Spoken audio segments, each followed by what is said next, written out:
Content warning: this episode discusses confirmed evidence in a real-life assassination and sensitive personal details. We present only what is verified. Where claims remain under investigation or contested, we will clearly label them. Sources and timestamped links are in the description.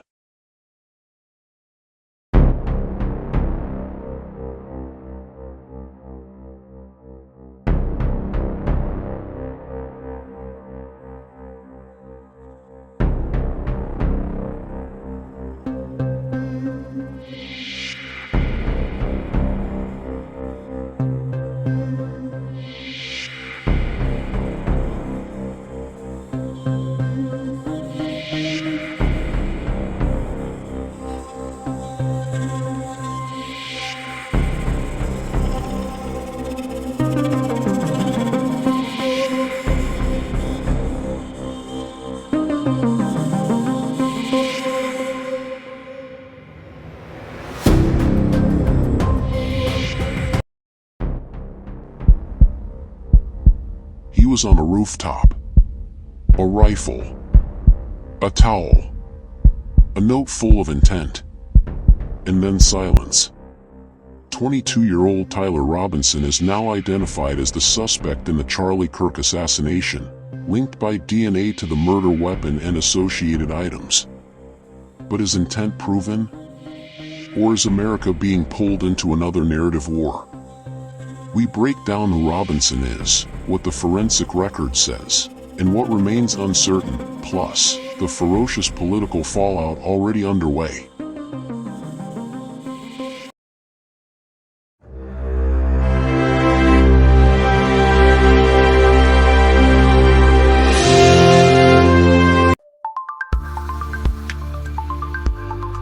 You're watching Truth in Shadows, the State Crime Archives, where we uncover the darkest crimes, the betrayals of trust, and the stories hidden in the margins of public record. Here, every crime leaves a shadow, and every shadow tells the truth. If you're drawn to true crime told with depth, honesty, and cinematic detail, subscribe now. Like this video, share it, and join us as we explore cases where justice and deception collide.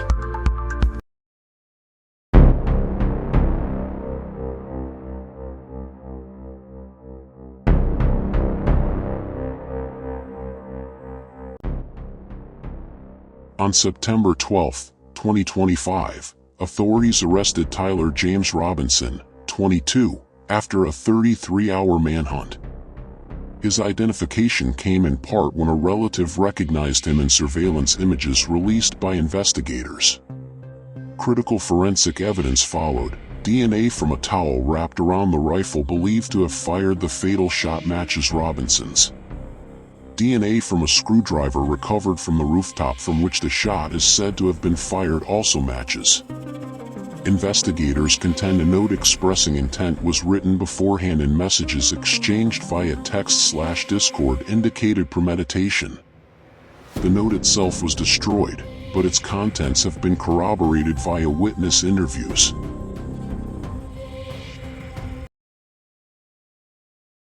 Tyler Robinson.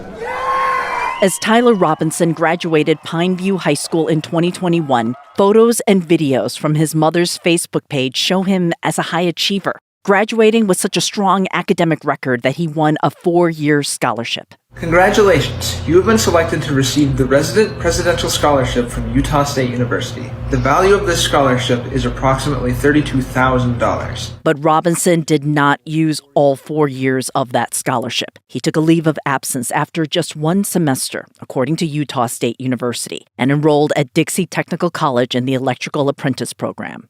It appears Robinson lived near his family at an apartment in St. George, where today, law enforcement was at this complex. FBI technicians gathered evidence at the apartment. A neighbor described Robinson as super reclusive. This apartment is 3 hours away from Utah Valley, the site of the shooting. He lived here with a roommate who showed police messages. The content of these messages included messages affiliated with the contact Tyler, stating a need to retrieve a rifle from a drop point, leaving the rifle in a bush. In the woods near the school, investigators found that rifle, along with bullet casings engraved with messages, some referring to online memes and video games, others seemingly political. Hey fascist, exclamation point, catch, exclamation point. A second unfired casing read, Oh Bella Ciao, Bella Ciao, Bella Ciao, Ciao Ciao. That inscription, Bella Ciao, appears to reference an Italian anti-Nazi folk song, which has been used in recent years on video games and a TV show. Robinson's voter registration doesn't show any political leaning. He registered as unaffiliated with any party and had not voted in the last 2 general elections. But he had recently become more political. A family member described what he said at a dinner. In the conversation with another family member, Robinson mentioned Charlie Kirk was coming to UVU. They talked about why they didn't like him and the viewpoints that he had. The family member also stated Kirk was full of hate and spreading hate. It was his family and a friend who turned Robinson into the sheriff's department. Among the clues, investigators say they got footprints from Converse shoes when the suspect jumped off the roof. Photos show Robinson wearing Converse in several pictures, similar to surveillance photos captured at Utah Valley.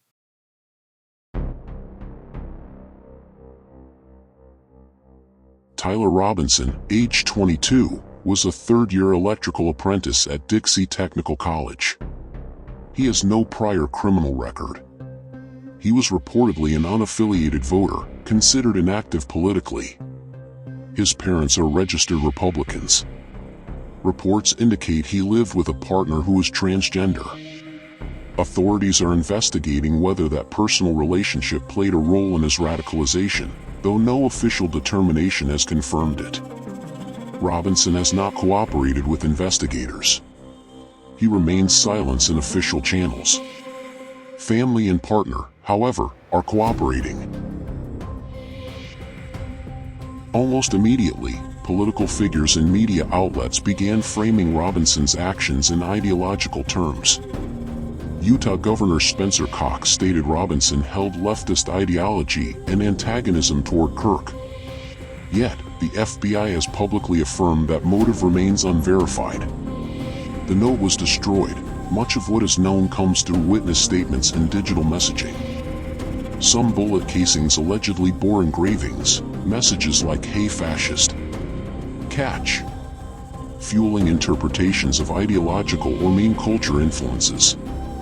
These have been affirmed by some law enforcement statements. Others caution about overreading them. Good evening. We begin with breaking news this evening, and US President Donald Trump has just revealed that he believes that authorities have the suspect in custody in relation to the murder of Charlie Kirk. He is currently speaking with our colleagues at Fox News. Let's take a listen in to what he has to say. Any updates on the suspect? Yeah. Can I always say, I think, just to protect us all, and so Fox doesn't get sued and we all don't get sued and everything else. But I think with a high degree of certainty, we have him in custody, right? In custody. Everyone did a great job. We worked with the local police, the governor. Everybody did a great job. You know, getting somebody that you start off with absolutely nothing. And we started off with a clip that made him look like an ant that was almost useless. We just saw there was somebody up there. And so much work has been done over the last 2.5 days. You know, it's amazing, actually, when you start off with that and then all of a sudden you get lucky or talent or whatever it is. But, yeah, I think we're in great shape. Mr. President, and he's in custody. Your suspicion was that he was radical left. And now you have more information. What can you share with us about his ideology? Yeah, Lawrence, let me just... And by the way, Lawrence is doing a good job. What's going on here? Job. Yeah. I'll tell you what, I'm very proud of you. Thank you, sir. I said you were going to do well. Yeah, I think that I don't want to go too far. I'd like to tell you some stories at how it happened, but essentially somebody...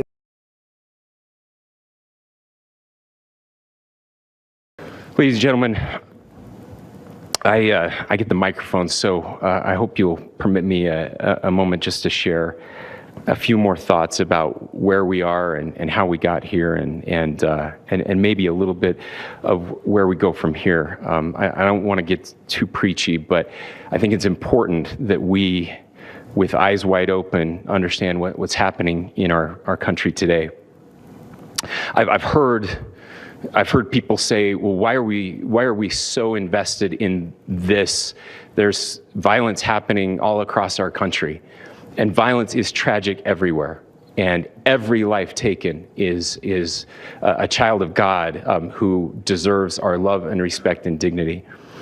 This is certainly about the tragic death, political assassination of Charlie Kirk. But it is also much bigger than an attack on an individual. It is an attack on all of us. It is an attack on the American experiment. It is an attack on our ideals. This cuts to the very foundation of who we are, of who we have been, and who we could be in better times. Political violence is different than any other type of violence for lots of different reasons. One, because in the very act that Charlie championed of expression, that freedom of expression that is enshrined in our founding documents, in having his life taken in that very act, makes it more difficult for people to feel like they can share their ideas, that they can speak freely. We will never be able to solve all the other problems, including the violence problems that people are worried about, if we can't have a clash of ideas safely and securely. Especially those ideas with which you disagree. That's why this matters so much.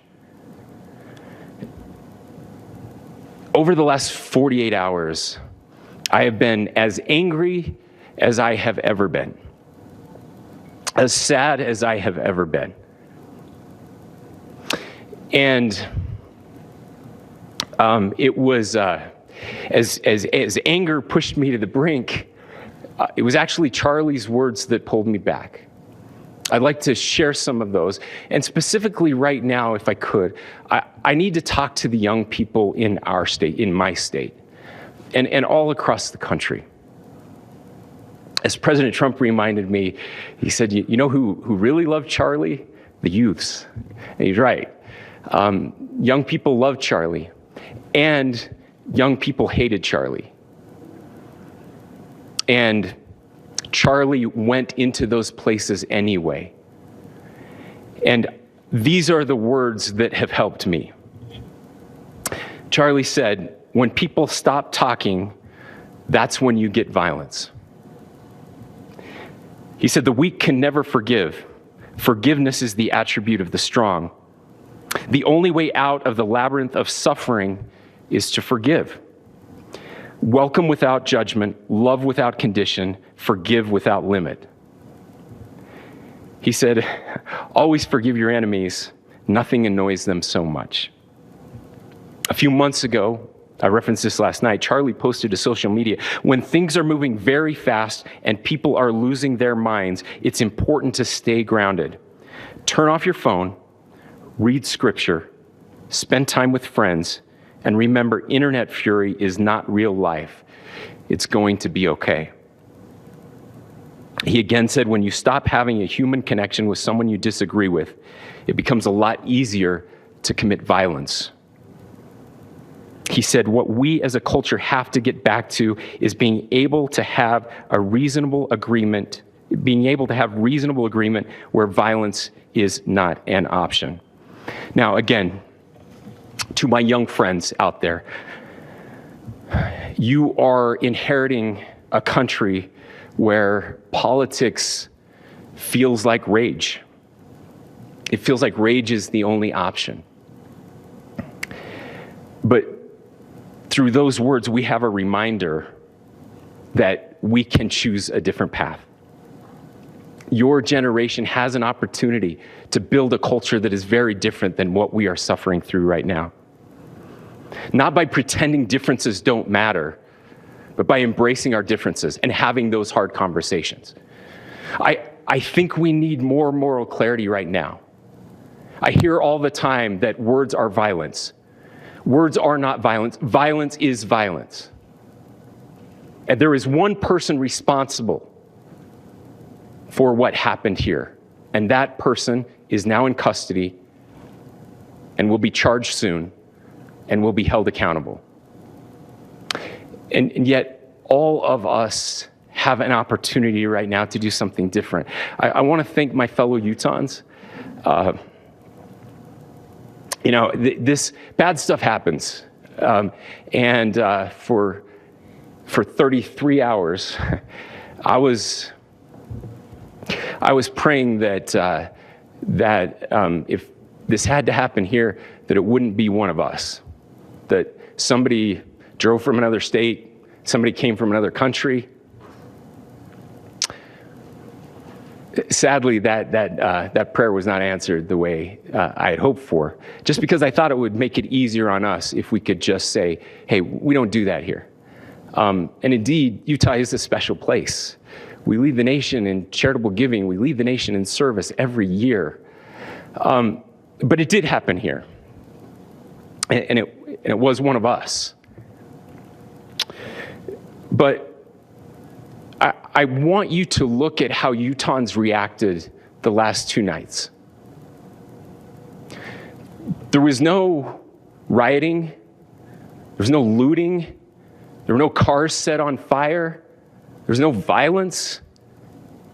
There were vigils and prayers and people coming together to share the humanity. And that, ladies and gentlemen, I believe is the answer to this. We can return violence with violence. We can return hate with hate. And that's the problem with political violence, is it metastasizes, because we can always point the finger at the other side. And at some point, we have to find an off-ramp, or it's going to get much, much worse. But see, these are choices that we can make. History will dictate if this is a turning point for our country. But every single one of us gets to choose right now if this is a turning point for us. We get to make decisions. We have our agency. And I desperately call on every American, Republican, Democrat, liberal, progressive, conservative, MAGA, all of us to please, please, please follow what Charlie taught me. I'll just conclude with words I share often from a friend and author, Yuval Levin, who was asked if he was optimistic about our country. And he said, I'm not optimistic. He said, I hate optimism. Like, that sounds bad. But he said, optimism is a vice. It's this idea that good things are just going to happen. And he said, in the history of the world, good things have never just happened. He says, I'm not optimistic, but I am hopeful. And hope is the virtue that sits between the vices of optimism and pessimism.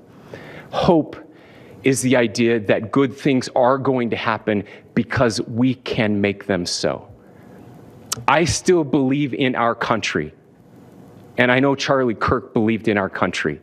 I still believe that there is more good among us than evil. And I still believe that we can change the course of history.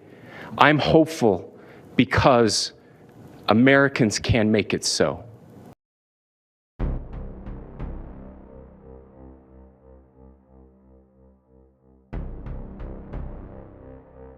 Following Robinson's arrest, political leaders were quick to respond. Spencer Cox thanked Robinson's family for cooperating. President Trump and others described the killing as a political assassination by radicals on the left. Critics have pointed to premature statements made by FBI leadership. Earlier claims that a suspect was in custody were later retracted. 2 people were detained then released before Robinson's eventual arrest. Critics argue this contributed to confusion and politicization of the narrative. Media debate is splitting along ideological lines, some outlets emphasizing Robinson's personal life and ideological leanings, others cautioning that narrative framing may cloud what is known versus what is still under investigation. Motive has not been judicially proven. Whether Robinson acted alone, exactly why, and how ideology influenced him are still under investigation. The role of digital radicalization, through forums, messaging apps, or social media, is being explored but not yet definitively mapped. Legal proceedings are upcoming, formal capital murder charges are expected. Court filings may clarify evidence still under seal. Meanwhile, questions around media responsibility, political rhetoric, and how fast narratives form before evidence emerges deserve our attention.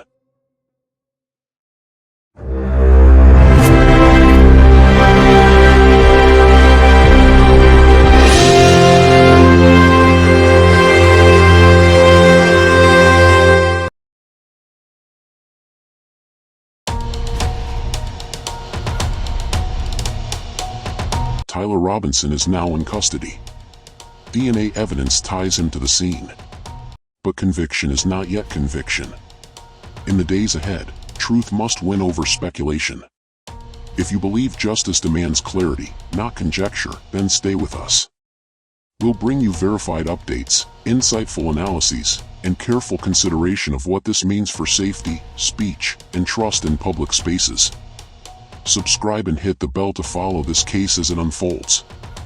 Comment below what you think investigators need to prove, what worries you about political violence, and how we protect dialogue without decay. This is Truth in Shadows, the State Crime Archives. Until next time, stay looking for evidence, not echo chambers.